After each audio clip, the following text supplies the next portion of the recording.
नमस्कार, मैं रवीश कुमार। महाराष्ट्र और राजस्थान में बिजली कड़क रही है। यहां अदानी समूह को दिए गए और दिए जाने वाले टेंडर को लेकर सवाल उठ रहे हैं। दोनों राज्यों में सोलर और थर्मल बिजली की सप्लाई के लिए जो टेंडर निकाले गए हैं उनमें समानता की बात कही जा रही है। रिपोर्टर्स कलेक्टिव की इस रिपोर्ट के बाद आज आम आदमी पार्टी ने भी प्रेस कॉन्फ्रेंस कर यह सवाल उठाया कि अदानी समूह से महंगी दरों पर बिजली खरीदी जा रही है। कांग्रेस ने भी इसे लेकर सवाल उठाया कि इन महंगी बिजली दरों का भार जनता पर पड़ रहा है, उसकी जेब लुट रही है। हम इस वीडियो में अदानी समूह को लेकर आई कुछ नई रिपोर्ट पर बात करेंगे। पिछले 2 साल में गौतम अदानी के कारोबार को लेकर जितनी भी खोजी खबरें आई हैं, उन खबरों में जितने भी सवाल उठे हैं, उन सबका हासिल क्या है? क्यों नहीं जांच होती, क्यों नहीं असर होता? यह भी एक बड़ा सवाल बनता जा रहा है। और यह सवाल केवल प्रेस के सामने नहीं बल्कि राजनीतिक दलों के सामने भी है। अब इस देश की जनता को तय करना पड़ेगा जो संगठित भ्रष्टाचार आपके साथ किया जा रहा है। जिस तरह से भारतीय जनता पार्टी अपने दोस्तों के साथ मिलकर देश को लूटने का काम कर रही है, जिस तरह से प्रधानमंत्री नरेंद्र मोदी शिंदे के साथ मिलके, भजन लाल के साथ मिलके महाराष्ट्र के अंदर और राजस्थान के अंदर 25-25 साल तक बिजली के नाम पर जनता को लाखों करोड़ रुपए की उनके साथ लूटने की तैयारी कर चुके हैं। इस पर कौन जवाब देगा, इसके लिए जिम्मेदार कौन है, ये सीधे तौर पे सामने दिख रहा है। अपराधी आपके सामने खड़ा है, लेकिन उसके खिलाफ कोई कार्रवाई नहीं होगी, क्योंकि चोरी मुंसिफ बना हुआ है। इन पे कोई ईडी, सीबीआई, कोई भी इनकम टैक्स डिपार्टमेंट की जांच नहीं होगी। सवाल है कि जनता क्या क्या करेगी, उसे तो पता भी नहीं कि क्या हो रहा है। वो महंगी बिजली से कराह रही है। कभी वो स्मार्ट मीटर का विरोध करने लग जाती है कि मीटर के कारण ही बिजली महंगी होती जा रही है। लेकिन क्या उसे पता चल रहा है कि बिजली की सप्लाई से लेकर उत्पादन को लेकर किस तरह की नीतियां बनाई जा रही हैं और उनसे उसका कितना भला हो रहा है? आखिर कितनी खबरें छपेंगी तब जाकर सरकार अपनी चुप्पी तोड़ेगी और जांच इस तरह से कराएगी कि इन सवालों के जवाब मिल जाएं? अदानी समूह पर खबरें आती तो हैं और गायब भी हो जाती हैं। इसका मतलब यह नहीं कि खबरों में दम नहीं था। अब अगर जांच एजेंसियां, सरकार उन खबरों की तरफ देखे ही ना तो क्या किया जा सकता है? लेकिन इसके बाद भी पत्रकार रुके नहीं हैं, थक नहीं रहे हैं।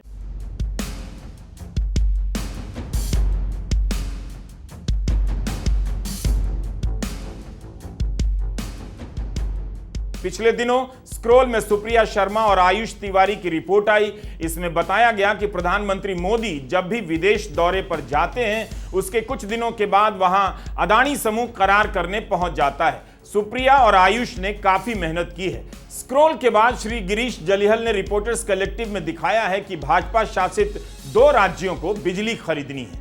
उन्होंने अपने टेंडर एक जैसे ही बनाए हैं और ऐसे बनाए हैं जिससे कि अदानी समूह को फायदा पहुंचता लगे।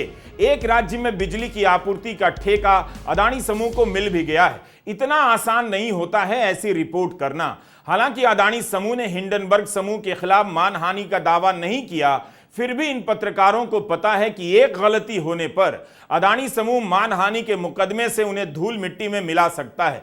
घर की कुर्सी, पर्दे सब बिक जाएंगे।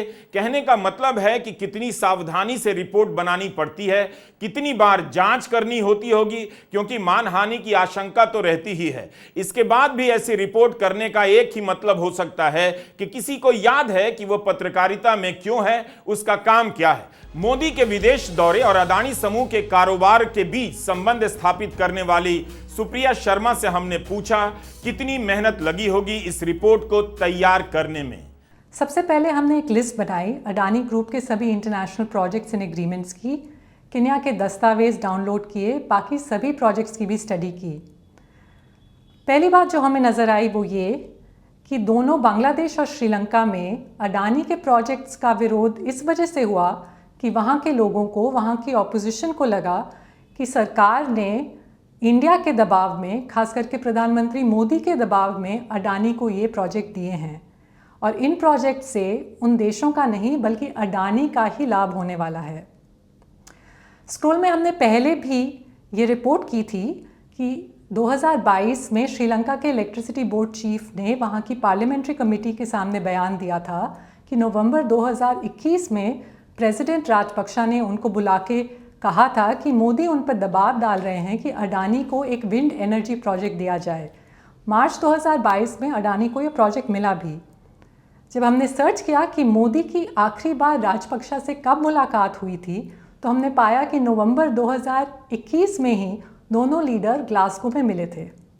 इससे हमें आइडिया आया कि देखना चाहिए कि आखिर जिन देशों में अडानी को प्रोजेक्ट मिले हैं, उन देशों में मोदी कब होके आए या फिर उनके लीडर से कब मिले। हमने MEA यानी कि विदेश मंत्रालय की वेबसाइट से मोदी के फॉरेन ट्रिप्स और डिप्लोमेटिक मीटिंग्स की डिटेल्स ली। हमने अडानी ग्रुप की वेबसाइट से उनके प्रोजेक्ट अनाउंसमेंट्स और प्रेस रिलीजेस डाउनलोड किए। दोनों को हमने एक्सेल शीट में आमने सामने डाला और तुरंत एक पैटर्न नज़र आया कि मोदी विदेश यात्रा पे जाते हैं या फिर दिल्ली में दूसरे देशों के लीडर्स को होस्ट करते हैं, उसके कुछ ही महीनों में अडानी ग्रुप को उन देशों में प्रोजेक्ट्स या डील मिल जाते हैं। Scroll.in वेबसाइट पढ़ा कीजिए। देखिए कि मुख्यधारा का गोदी मीडिया जब केवल बयान और विवाद छाप रहा होता है, तब भी कुछ पत्रकार बेहद कम सैलरी में किस तरह से अपना काम कर रहे होते हैं। जिन पत्रकारों के साथ, टीवी एंकरों के साथ खासकर आप सेल्फी खिंचाते हैं, उनका एक काम ढंग का आपको याद नहीं होगा, ना वो खुद बता सकते हैं। और जो इस तरह की रिपोर्टिंग लेकर आते हैं, आप उनका नाम भी ठीक से याद नहीं करते।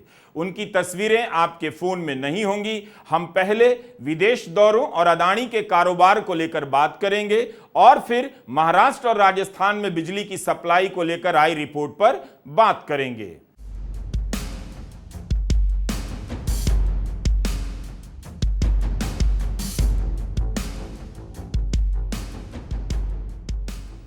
कितने अखबारों ने आपको बताया होगा कि प्रधानमंत्री मोदी जब विदेश दौरों पर जाते हैं तो उसके पीछे क्या क्या सौदे होते हैं, उन सौदों का लाभ भारत की किस कंपनी को ज्यादा मिलता है, किसे नहीं मिलता है। आपको यही दिखाया जाता है कि प्रधानमंत्री मोदी विदेशों में रहने वाले भारतीयों से मिले हैं। एक महिला है जो मिलने के बाद रोने लग जाती है, उसका वीडियो वायरल हो जाता है, कहती है मोदी जी से मिलने का मौका मिल गया। क्या देश के प्रधानमंत्री के विदेश दौरे का कवरेज इन्हीं सब फालतू बातों के लिए है, या आपको तब पता चलेगा जब आप सुप्रिया शर्मा और आयुष तिवारी की यह रिपोर्ट देखेंगे। वे बता रहे हैं कि दुनिया भर में अडानी समूह का जो विस्तार हो रहा है, उसकी घोषणाओं का संबंध प्रधानमंत्री मोदी की विदेश यात्राओं से है।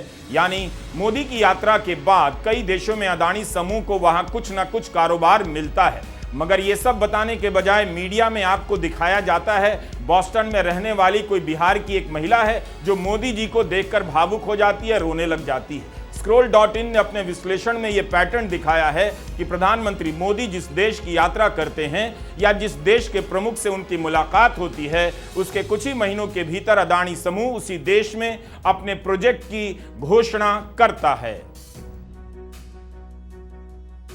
मार्च 2024 में अडानी समूह ने नायरोबी एयरपोर्ट के विकास और विस्तार को लेकर अपना प्रस्ताव रखा।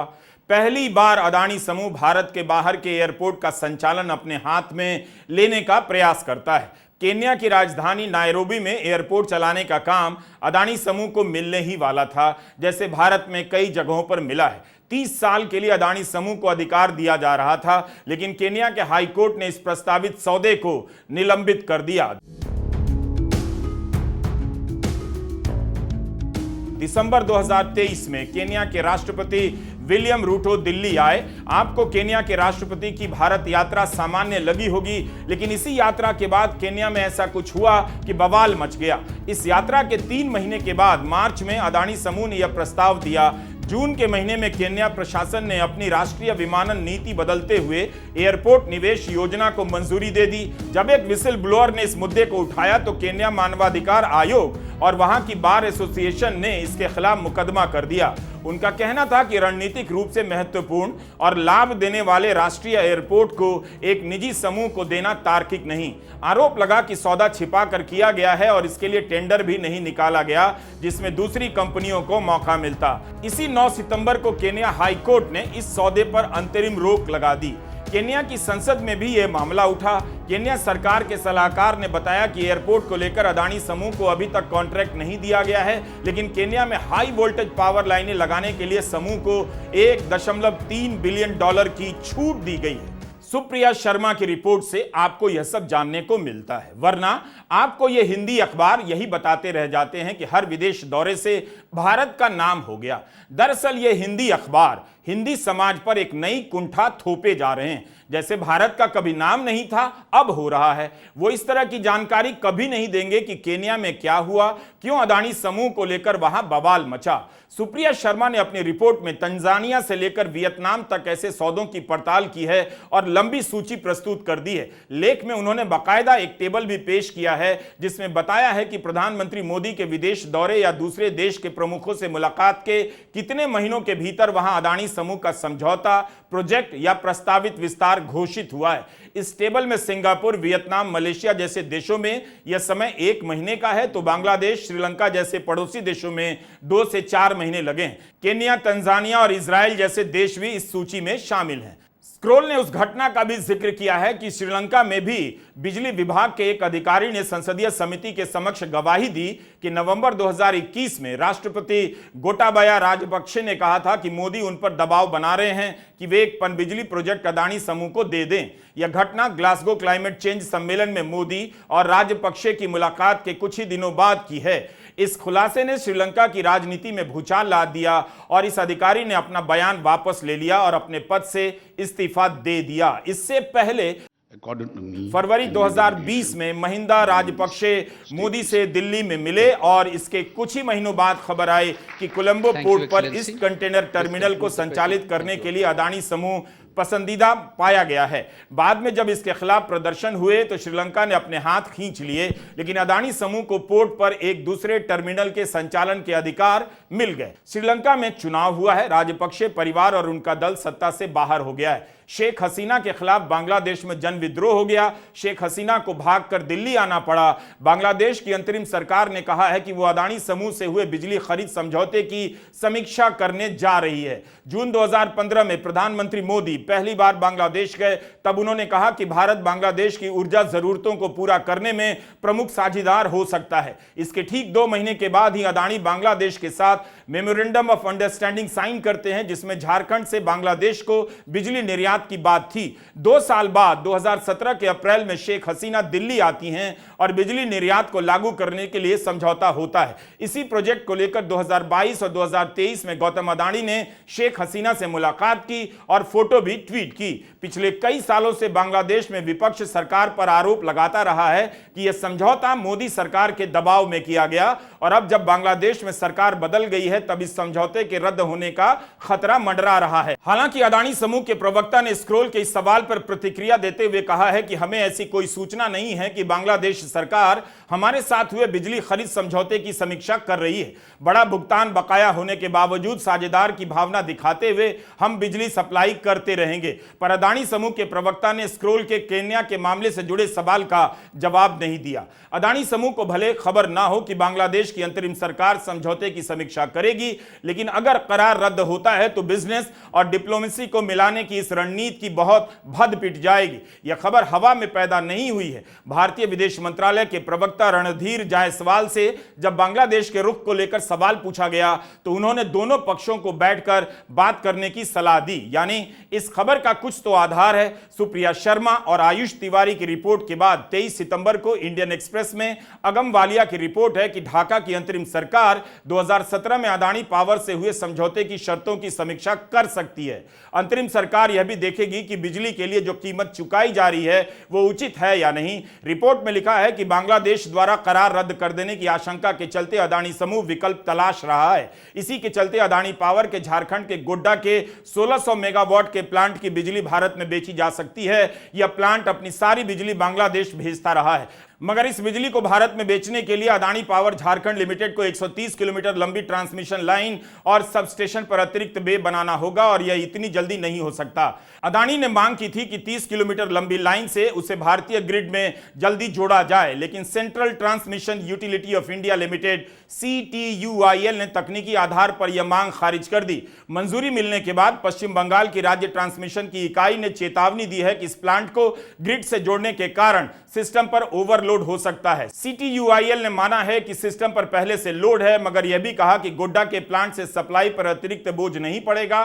सिस्टम में अपडेट भी किए जा रहे हैं। अगम ने अपनी रिपोर्ट में पाया है कि मोहम्मद यूनुस के मुख्य सलाहकार नियुक्त होने के मात्र 2 दिनों के बाद 10 अगस्त को ऊर्जा मंत्रालय ने अपनी एक मीटिंग में गोड्डा प्लांट को भारतीय ग्रिड से कनेक्ट करने का सुझाव दिया था। क्या इतना कुछ आपके हिंदी अखबार बताते हैं, हिंदी के चैनल बताते हैं? नहीं। इसलिए आप देखेंगे कि दिन भर चैनलों पर डिबेट चलता है और मुद्दे कुछ और होते हैं। क्या किसी और कंपनी को लेकर भी भारत सरकार इतना कुछ करती हुई दिखाई देती है? मूल बात है कि प्रधानमंत्री मोदी का विदेश दौरा किसके लिए होता है। उन्हें ही बताना चाहिए कि कांग्रेस ने आरोप लगाया है कि कई विदेश दौरों के बाद वहां अदानी समूह को लाभ पहुंचा है। कांग्रेस ने कहा है कि अदानी के एजेंट की तरह मोदी काम कर रहे हैं। एक चार्ट भी कांग्रेस ने जारी किया है और कुछ देशों के नाम भी बताए हैं, जैसे मार्च 2017 में नरेंद्र मोदी ने मलेशिया के प्रधानमंत्री से मुलाकात की और अप्रैल 2017 में अदानी ने मलेशिया में मेगा कंटेनर पोर्ट प्रोजेक्ट से जुड़ी डील साइन कर ली। जनवरी 2018 में प्रधानमंत्री मोदी ने इजराइल के प्रधानमंत्री से मुलाकात की। इसके 11 महीने बाद दिसंबर 2018 में अदानी ने इजराइल की कंपनी के साथ मिलिट्री ड्रोन बनाने का काम शुरू कर दिया। जून 2018 में प्रधानमंत्री नरेंद्र मोदी ने सिंगापुर के प्रधानमंत्री से मुलाकात की। अगले महीने जुलाई 2018 में सिंगापुर की कंपनी ने अदानी पोर्ट्स में 1000 करोड़ रुपए लगा दिए। फरवरी 2020 में प्रधानमंत्री ने श्रीलंका के प्रधानमंत्री से मुलाकात की। कुछ महीने के बाद जुलाई 2020 में अदानी के श्रीलंका में पोर्ट ऑपरेट करने से जुड़ी डील की खबरें आ गई। जून 2023 में प्रधानमंत्री मोदी ने नेपाल के प्रधानमंत्री से मुलाकात की। 6 महीने के बाद जनवरी 2024 में नेपाल सरकार ने जानकारी दी कि अदानी वहां एयरपोर्ट बनाएंगे, उसका मैनेजमेंट भी देखेंगे और पब्लिक सेक्टर में निवेश करेंगे। अक्टूबर 2023 में प्रधानमंत्री ने तंजानिया की राष्ट्रपति से मुलाकात की। 7 महीने बाद मई 2024 में अदानी ने दार एस सलाम बंदरगाह के कंटेनर टर्मिनल 2 को 30 साल तक ऑपरेट करने की डील हासिल कर ली। जुलाई 2024 में प्रधानमंत्री वियतनाम के प्रधानमंत्री से मिलते हैं। उसी महीने वियतनाम सरकार कहती है वियतनाम के हवाई अड्डों में अदानी समूह निवेश करेगा।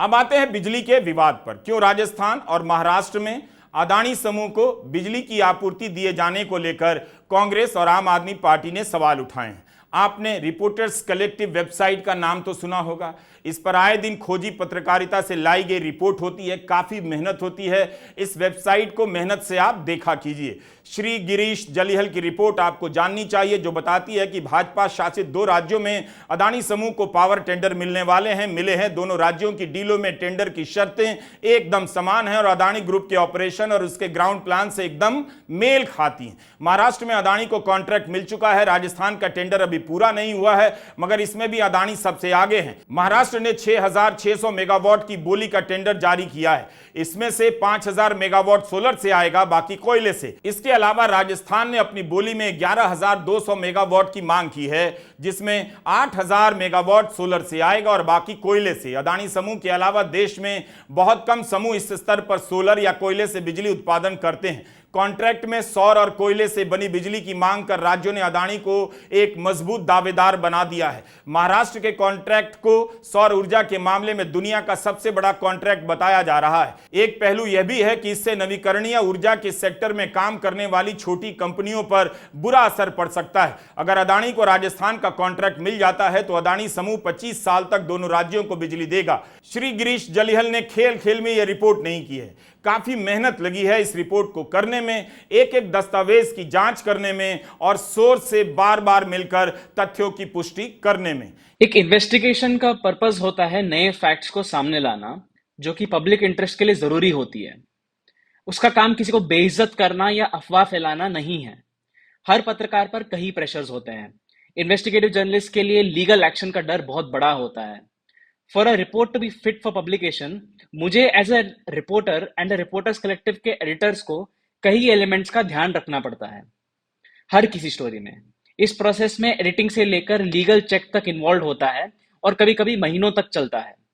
हमारे लेटेस्ट इन्वेस्टिगेशन में हमने ये खुलासा किया कि कैसे 2 बीजेपी शासित राज्यों ने बिजली खरीदारी के टेंडर में ऐसे कंडीशंस डाले जो अडानी ग्रुप को फेवर करते हैं और ओवरऑल कंपटीशन को कम कर देते हैं। ऐसे विषय पे रिपोर्टिंग करने के लिए सबसे पहले सब्जेक्ट की जानकारी होना बहुत जरूरी है। एज अ रिपोर्टर हमें पहले एक बेसिक अंडरस्टैंडिंग होना चाहिए कि पावर सेक्टर काम कैसे करता है, पावर प्रोड्यूसर्स कौन है, डिस्ट्रीब्यूटर्स कौन है, राज्य सरकारें आखिर ऐसे टेंडर जारी क्यों करते हैं। इसी अंडरस्टैंडिंग की वजह से एक रिपोर्टर अगले स्टेप तक जा पाता है कि राजस्थान और महाराष्ट्र के जो बिजली टेंडर्स हैं उनमें क्या ऐसे नए कंडीशंस आए जो कि अनयूजुअल हैं। इसके बेसिस पे फिर मैंने मल्टीपल सोर्सेस और सब्जेक्ट एक्सपर्ट से बात की। ऐसी रिपोर्ट के लिए मैक्सिमम पॉसिबल रिसर्च करना जरूरी होता है। द रिपोर्टर्स कलेक्टिव इस स्टोरी में 2 राज्य सरकारों के हजारों करोड़ रुपए के टेंडर्स पे सवाल उठा रहा है। हम कह रहे हैं कि ये टेंडर्स अडानी ग्रुप को फेवर करते हैं। ऐसे सेंसिटिव रिपोर्ट में हर एक सेंटेंस और इनफैक्ट हर एक शब्द को बहुत केयरफुली सोच समझकर लिखना जरूरी होता है। हमारा काम फैक्ट्स को सामने लाना है, कीचड़ उछालना नहीं। हमने अडानी ग्रुप और दोनों राज्य सरकारों को डिटेल्ड सवाल भेजे और उन्हें एक फेयर मौका दिया अपने पक्ष रखने के लिए। बट ये तो सिर्फ रिपोर्टिंग की बात हुई है। रिपोर्ट की ड्राफ्ट का फिर एडिटिंग होता है, जिसमें एडिटर्स अनूप जॉर्ज और नितिन सेठी ने हर एक एजर्शन को बहुत केयरफुली जज किया। मेरी कलीग तपस्या ने फिर एक थरो फैक्ट चेक किया। उनके अप्रूवल के बाद ही रिपोर्ट आगे बढ़ पाई। जब इन्वेस्टिगेटिव रिपोर्टिंग करते हैं तो इन सारे चीजों का ध्यान रखना पड़ता है।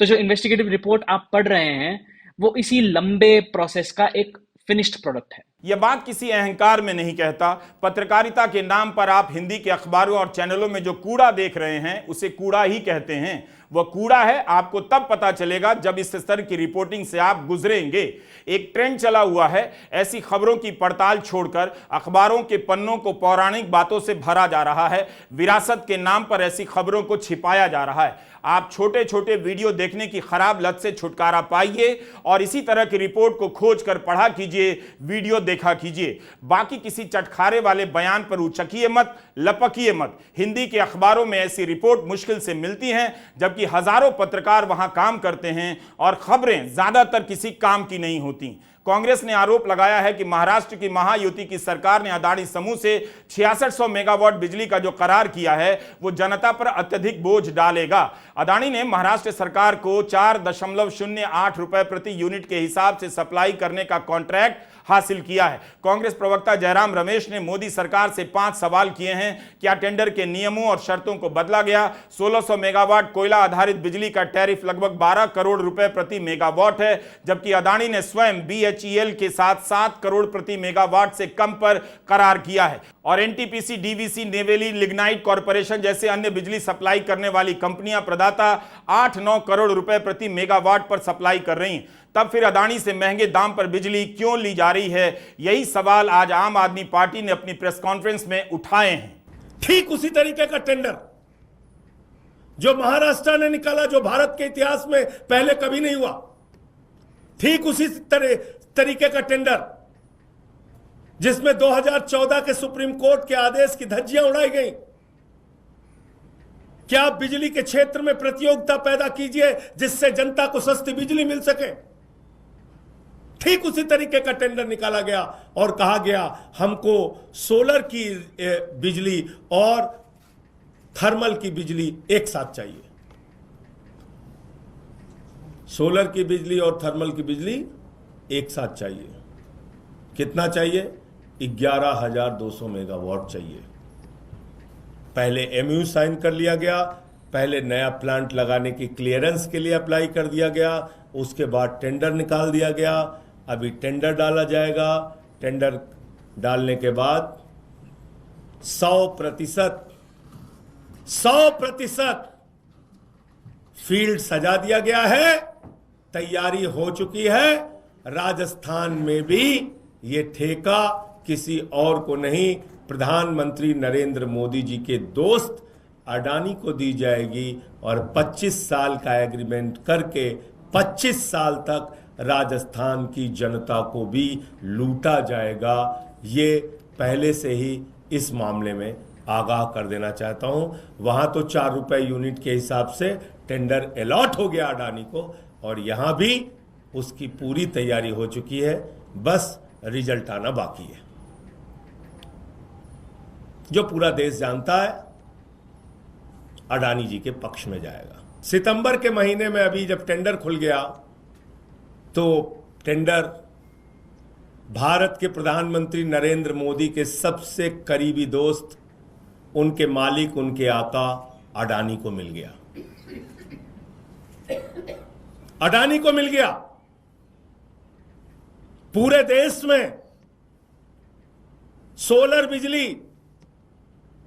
2.5 रुपए यूनिट सरकारों को मिल रही है। कोयले की बिजली 2 रुपए, 2.5 रुपए, 3 रुपए यूनिट सरकारों को मिल रही है। लेकिन अडानी को 6,600 मेगावाट की बिजली 4 रुपए यूनिट की दर से मिली। यह 1 रुपए की डकैती किसके जेब में डाली जा रही है? यह 1 रुपए की लूट किससे की जा रही है? महाराष्ट्र की जनता से। महाराष्ट्र के लोगों, ध्यान से सुनिएगा, हिसाब लीजिएगा एक एक चीज का। यह 1 रुपए प्रति यूनिट की लूट आपकी जेब से की जा रही है। अडानी अपने पास से नहीं दे रहा है, मोदी जी अपने पास से नहीं दे रहे, अब आपसे लूटी जाएगी ये जो 1 रुपए यूनिट, 1.5 रुपए यूनिट महंगी बिजली दी गई। तो मैं पूछना चाहता हूं, 25 साल के लिए महाराष्ट्र की जनता को लूटने की खुली छूट अडानी को नरेंद्र मोदी जी, शिंदे जी कैसे मिल गई? देवेंद्र फडणवीस जी, इसका जवाब महाराष्ट्र की जनता को देना पड़ेगा आपको। इतना बड़ा आरोप लगता है, कम से कम बीजेपी को भी जवाब में प्रेस कॉन्फ्रेंस करनी चाहिए, बताना चाहिए कि कैसे आम आदमी पार्टी और कांग्रेस का आरोप गलत है या सही है। इतने सारे सवाल आते हैं और गायब हो जाते हैं, किसी का ठोस जवाब नहीं आता, ना कोई एजेंसी इस लायक है जिसकी जांच पर आप भरोसा करें। इस देश में कितने ही लोग हैं जो हर दिन पत्रकारों से संपर्क करते हैं और उसके अखबार या चैनल में खबर आ जाएगी तो सरकार को पता चल जाएगा, समाधान होगा, इस तरह की उम्मीद रखते हैं। उनका कितना यकीन है मीडिया में? इस संदर्भ में सोचता हूं कि अडानी मीडिया में छपने वाली इन खबरों को लेकर क्या ही सोचते होंगे। मीडिया के असर को लेकर आम आदमी और अडानी की सोच में कितना अंतर होगा। अडानी को लगता होगा कि खबर छप भी जाएगी तो भी उनका कुछ नहीं होने वाला। जनवरी 2023 में हिंडनबर्ग की रिपोर्ट आई, तब से लेकर सेबी की चीफ माधवी बुच के मामले तक में न जाने कितनी ही खोजी रिपोर्ट आ गई। कई बार दुनिया भर के पत्रकारों ने मिलकर खबरों को छापा, तब भी कोई असर नहीं हुआ। सरकार ने कोई संज्ञान तक नहीं लिया। सिर्फ खबर ही नहीं हुई, विपक्षी पार्टी कांग्रेस ने कई बार प्रेस कॉन्फ्रेंस की, तब भी कुछ नहीं हुआ। कई बार ऐसी खबर छपती है तो गौतम अडानी समूह की तरफ से लिखा हुआ बयान आता है कि कुछ भी नहीं है, सब गलत है। कई रिपोर्ट में यह भी लिखा मिलता है कि अडानी समूह को सवाल भेजा गया था मगर जवाब नहीं मिला।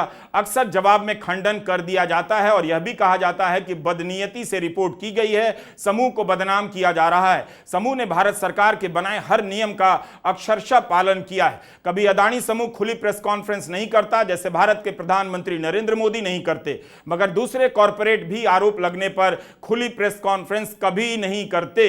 गौतम अडानी ने एनडीटीवी खरीदने के बाद कई चैनलों में इंटरव्यू दिए, लेकिन उनके समूह को लेकर 2 खबरें छपती हैं, कांग्रेस पार्टी आरोप लगाती है, उन सभी के जवाब देते हुए दिखाई नहीं पड़ते। कम से कम इसके लिए भी उन्हें हर चैनलों में जाकर इंटरव्यू देना चाहिए, प्रेस कॉन्फ्रेंस करनी चाहिए। जो पत्रकार अडानी समूह पर खबरों को लिखते हैं उनमें से ज्यादातर वैकल्पिक मीडिया के पत्रकार हैं। उनकी आर्थिक स्थिति का आप अंदाजा लगा सकते हैं। अपनी जिंदगी दांव पर लगाकर अडानी समूह को बदनाम करने के लिए तो नहीं लिखेंगे, क्योंकि उन्हें यह भी पता है कि वे जितनी भी बड़ी खबर कर लें उनकी रिपोर्ट को कोई बड़ा अखबार हाथ नहीं लगाएगा। बड़े अखबार के पत्रकार को भी यह बात मालूम है, क्योंकि उसका अखबार नहीं लिखेगा, संपादक की बैठक में इसका जिक्र तक नहीं करेगा।